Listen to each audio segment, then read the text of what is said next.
kiss. It doesn't make sense to anybody else. Who cares if you're all I think about? I've searched the world and I know now it ain't right if you ain't lost your mind.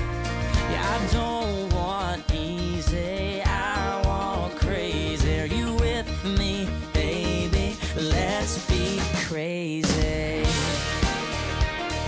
Salut tout le monde, bienvenue pour ce nouveau numéro de Parlons Saga. Donc aujourd'hui je viens vous parler d'une série, donc d'une saga en 4 tomes que j'affectionne particulièrement depuis très longtemps. C'est l'une des premières sagas que j'ai lues et il s'agit de la saga L'Héritage, donc, dont le tome 1 Eragon, donc, par Christopher Paolini. Donc voilà le tome 1 que moi j'ai en format poche, donc ils sont édités chez Bayard Jeunesse. C'est l'une des toutes premières éditions et comme vous voyez il est assez abîmé, il a fait la guerre, il a vécu plusieurs déménagements, mais je l'affectionne vraiment beaucoup, même si j'aimerais le trouver en grand format pour que ça fasse plus joli dans ma bibliothèque. Ensuite vous avez le tome 2, l'aîné, le tome 3 Brissing et le dernier tome, donc le tome 4 L'Héritage. Donc vous voyez que ce sont de très gros livres qui font environ 900 pages. Donc voilà, celui-là 900 pages tout pile. Et c'est à peu près pareil pour tous les autres.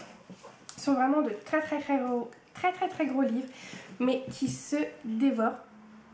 Donc pour vous situer un petit peu l'histoire, donc on va rencontrer Eragon, qui est un jeune fermier qui a perdu ses parents, qui vit dans une ferme avec son oncle et son cousin Rohan.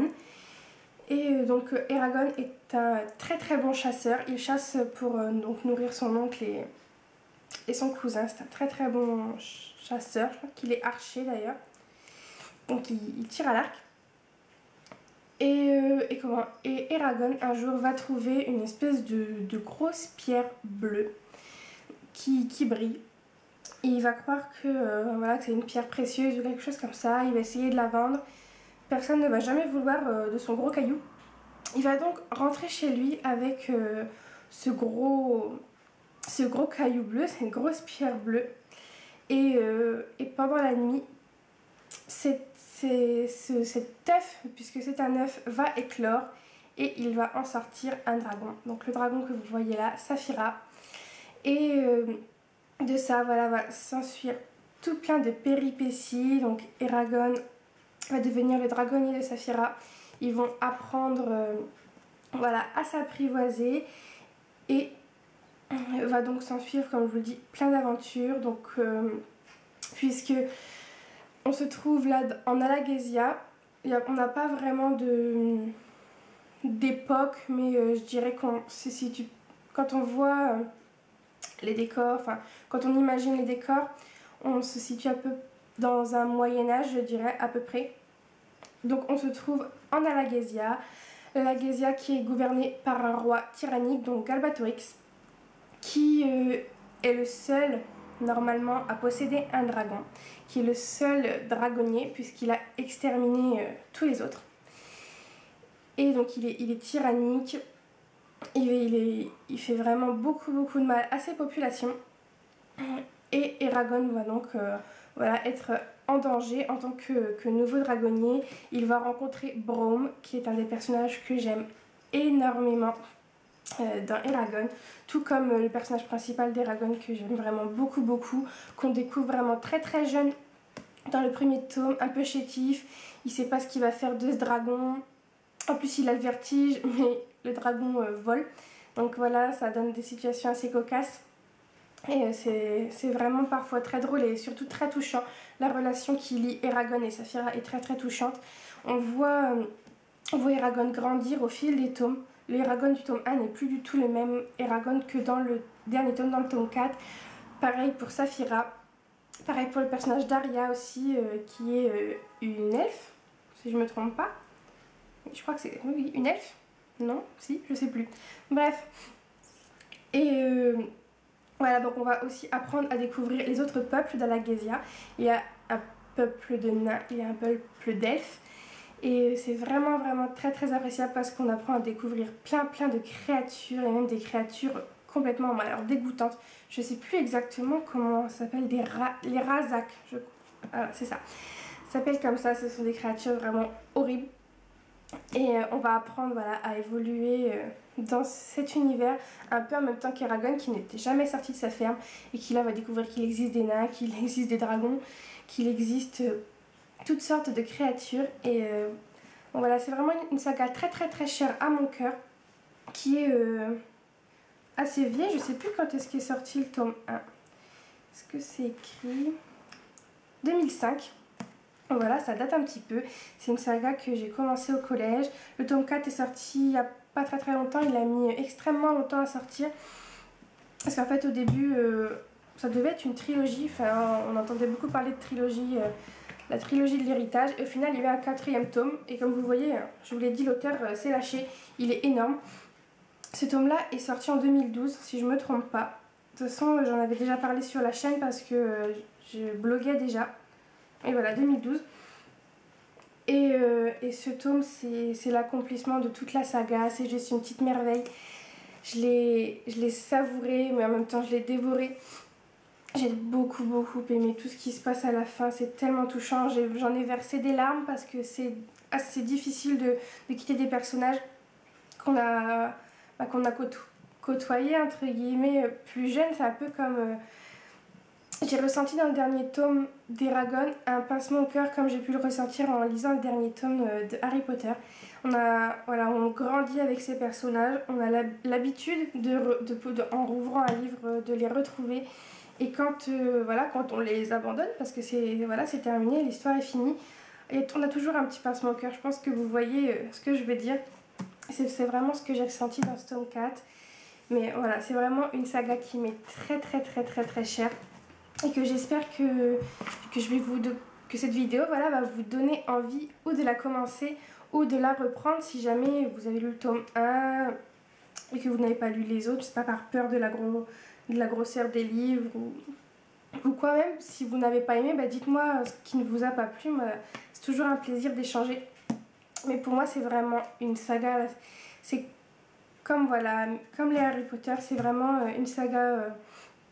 que j'aimerais toujours, que je défendrai toujours parce que je l'aime vraiment beaucoup. J'y suis très attachée. Donc voilà pour ce petit Parlons Saga. C'est vrai qu'il est un peu plus court, je pense, que les autres. Parce que la saga en question est un peu plus courte aussi. Mais voilà, je l'ai lu il y a très longtemps, donc c'est assez difficile pour moi de vous en parler plus. Et d'un côté, ça vous gâcherait tout le livre parce que il se passe beaucoup de choses, il y a beaucoup d'actions, il y a beaucoup de péripéties, il se passe beaucoup de choses, on a des révélations, on apprend vraiment plein de choses et c'est pas à moi de vous les apprendre, c'est à vous de les lire. Donc voilà pour la saga Eragon que vous pouvez trouver en format poche, donc du tome 1 au tome 3. Il n'y a que le tome 4, donc l'héritage, celui-ci qui n'est pas encore sorti en poche, qui j'espère sortira bientôt en poche. Mais en tout cas les 3 premiers vous pouvez les trouver en poche sans souci. Et puis je pense que si vous les voulez en grand format, parce que c'est vrai qu'ils sont vraiment très beaux, enfin moi je les aime vraiment beaucoup, et bien je pense que vous pouvez sûrement les trouver d'occasion, parce que ça fait un petit bout qu'ils sont sortis, en tout cas pour le tome 2 et le tome 3. Comme je vous dis, le tome 4 est sorti l'année dernière, en 2012. Donc voilà, pour clore ce petit Parlons Saga, je vais vous parler de l'adaptation cinématographique comme je le fais quand il y en a. Donc le film Eragon qui reprend le tome 1, qui reprend entre guillemets, parce que s'il y a bien une adaptation dont je ne suis pas contente, c'est bien celle-là, parce que il manque tout. Il manque, il ne faut absolument pas se baser sur ce film pour savoir si on va aimer les livres ou non.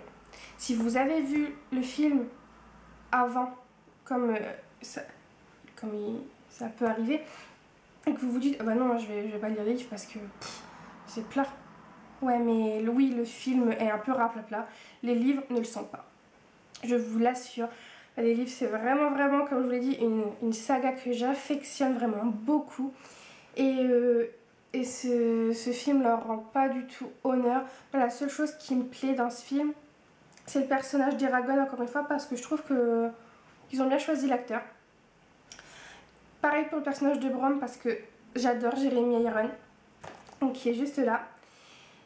Donc pour ça, bon point. Mais après, sinon, moi les scènes vraiment qui me plaisent, j'aime toutes les scènes dans le livre et dans le film c'est pas le cas. J'aime vraiment beaucoup les scènes où Eragon est avec Brom, ça y a pas de souci. Comme je vous dis, en plus je trouve que l'acteur choisi pour Eragon correspond très très bien à l'image que j'en étais faite. Un peu gauche au début, puis après qui se révèle, donc vraiment très très bon acteur. En tout cas, pour ce rôle-là, j'ai beaucoup aimé. Mais la suite, c'est... Non, c'est plat, il manque ce petit truc qui fait que, vous savez, que vous êtes tendu, que vous avez peur pour les personnages. Là, c'est vrai que le film...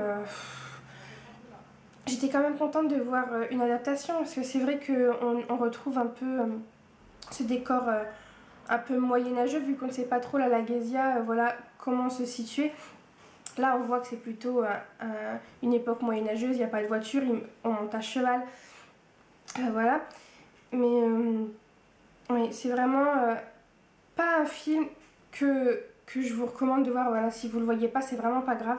Mais si vous voulez vraiment connaître l'histoire d'Eragon, si vous aimez les dragons, moi j'adore les dragons, et c'est grâce à cette saga, eh bien lisez les livres.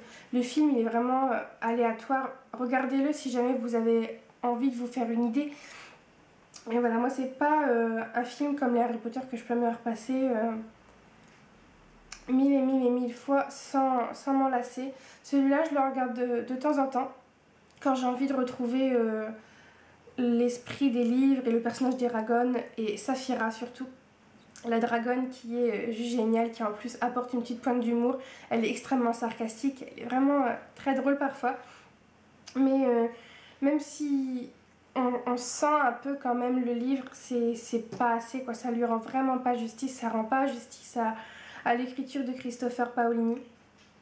Donc voilà pour le film qui, moi j'avais été un petit peu déçue. Et donc voilà, et je pense que de toute façon il a pas fait fureur parce que... Pardon. Il a pas fait fureur parce que de toute façon ils n'ont pas continué. Moi j'espérais quand même qu'il allait avoir le film du tome 2 et ainsi de suite. Mais non. Donc voilà, mais en bref, c'est pas un film que je vous recommande.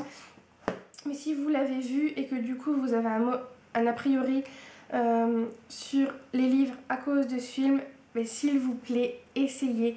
Lisez le tome 1. Parce que vraiment, j'espère que vous ressentirez la même chose que moi. J'aime vraiment beaucoup cette saga. Et donc, voilà. Donc j'espère que ma petite propagande va réussir. J'espère que je vous ai donné envie de lire cette saga, de la reprendre si vous l'avez abandonnée. Ou de la continuer si tout simplement elle vous attend dans votre palle. Donc voilà, c'est tout pour moi pour cette petite vidéo. J'espère que la luminosité est pas trop mauvaise parce que le soleil n'arrête pas d'aller se cacher. Donc des moments il est là, des moments il est plus là. Donc j'espère que ça va, que vous y voyez clair quand même. Et j'ai l'impression que la lumière est encore en train de baisser. Bref, je vous laisse sur ça. Je vous souhaite à tous une très belle semaine. Un bon courage pour les cours. Je vous embrasse et je vous dis à très vite pour une nouvelle vidéo. Bye!